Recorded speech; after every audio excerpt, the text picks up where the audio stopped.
So guys, good day. Ayan, update tayo dun sa ating upload ng karaan. Ito ay yung pinakita nating bulok.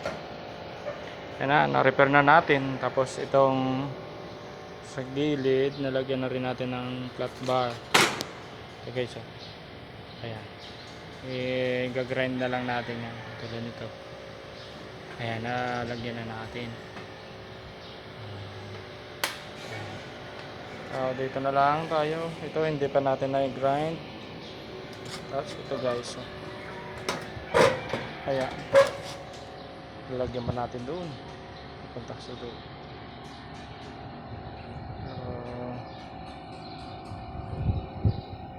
Yan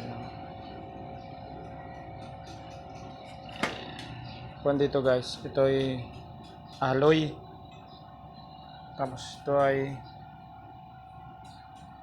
plate, steel plate. Ito alloy. Hindi natin ito ma-welding. So abangan nyo guys kung anong gagawin natin dyan.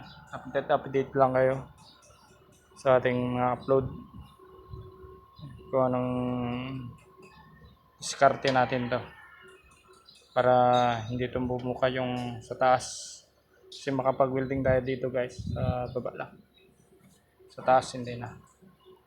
So yun lang guys, update lang kayo sa ating mga upload video. So para updated kayo sa mga upload natin guys, follow na kayo. I-share nyo na rin tong mga upload video natin para may idea din yung iba. Baka may gantong sitwasyon din na gagawin, may idea silang makukuha din. So yun lang guys, and thank you.